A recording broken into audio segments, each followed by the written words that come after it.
पण आज या महिलेची एक बाप समोर आली, तिला जरा कुठेतरी आज गर्दीत झाली, पण आज कुठेतरी आपल्यातले सुरेश साहेब तुमच्यासारखे लोक तिथपर्यंत पोहोचले, त्या महिलेची माहिती तिथपर्यंत मिळाली आणि महाराज कुठेतरी समाजामध्ये जागरूकता निर्माण करण्याचं काम तुम्ही केलं आणि संपूर्ण घटना आज तुमच्या सर्व बांधवांनी उघडकीस आणून आपल्या जनतेसमोर देखील आज मांडण्याचा प्रयत्न या ठिकाणी केला.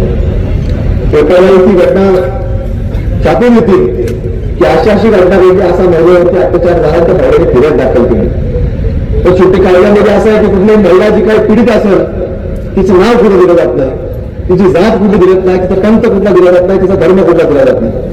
पण आज ज्या घटनांच्या बाबतीत जर तुम्ही माहितीच्या अधिकाऱ्यांमध्ये जर माहिती मागवली त्याच्यामध्ये 100 केसेसचं जर उदाहरण घेतलं तर 100 पैकी 100 केसेस तुम्हाला सांगतो पीडित महिला या फक्त हिंदूच तुम्हाला आढळणार आणि 100 केसेस मधले आरोपी जर तुम्ही पाहिले तर 100 मधले 100 आरोपी तर तुम्हाला जिहादीच आढळणार आहे, दुसरा कोणीच मिळू शकत तुम्हाला आढळू शकत नाही.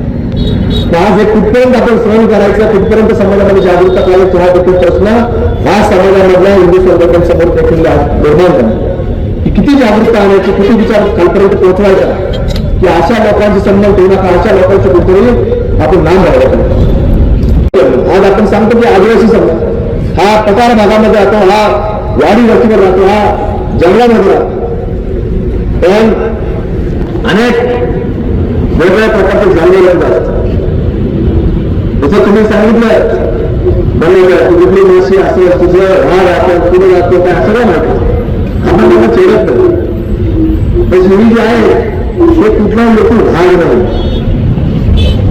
ते वेगवेगळ्या जातीतले सापांचे प्रकार आहेत आणि जास्त करून जर आपण पाहिलं तर ते साप हिरव्या जातीचे असतात आणि या लोकांना त्याचं काय घेणं नाही, कुठल्या जातीचा ते बघत असतात. साप आला गेला, घरातून बाहेर होतो जातो हे सगळं बघत असतात. आणि हे लोक ठेचतात कोणत्या सापाला जो यांच्यावरती फरार काढून त्याला ठेचून काढण्याचं काम आदिवासी समाज करत असतो. आणि आज ती वेळ आलेली आहे की आता हा हे साप हे फणा काढायला लागले, घरापर्यंत यायला लागलेले. म्हणून आपल्या सर्वांना जागृत राहण्याची आवश्यकता आहे, कुठंतरी आपल्या सर्वांना संघटित होण्याची आवश्यकता आहे. जाणवं नका किती दिवस चालणार, आपल्या याच्यावर जर आवाज उठवणार नाही, आपण सातत्याने याच्यावरती पाळून वाढत असलो तर हे पाप आपल्याशिवाय लागल्याशिवाय होणार.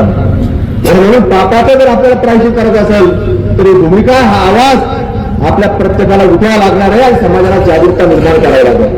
म्हणून आजचा कार्यक्रम देखील त्याचाच भाग आहे. संख्या किती इथे कुठे इथे हजारो आले लाखो आले तो भाग महत्वाचा नसतो, पण समाजामध्ये किती लोक जागृत झाले हा सर्वात महत्वाचा भाग आहे. म्हणून आज एखाद्या गाव खेड्यामध्ये एखादी घटना घडती तर तुम्ही इथे बसलेले लोक आहेत, तुमच्या माध्यमातून आज हजारो लोकांपर्यंत ती जागरूकता निर्माण होणार. काही लोक खोटं नावं सांगतात, तर तुम्ही सांगितलं की बेकरीचं नाव खोटं असतं, दुकानाचं नाव खोटं असतं, माणूस आतमध्ये मालक वेगळा, तसं नाही, ते फक्त इथपर्यंत मर्यादित नाही. ते तुम्हाला सांगतो आता तशी आता या बांगलादेश मधून लोक इथपर्यंत आली, आमच्याकडे पोलीस स्टेशनला नगरच्या आजूबाजूच्या पोलीस स्टेशनला अधिकृत पोलिसांनी पकडून त्यांच्यावर एफआयआर देखील दाखल केला. त्यांचा जबाब त्या घटना हे कुठून आले तर बांगलादेशमध्ये असा जबाब म्हणून घेतला, त्यांच्या गुन्हा दाखल करून त्यांना अटक केली. एबीपी माझा, उघडा डोळे बघा नीट.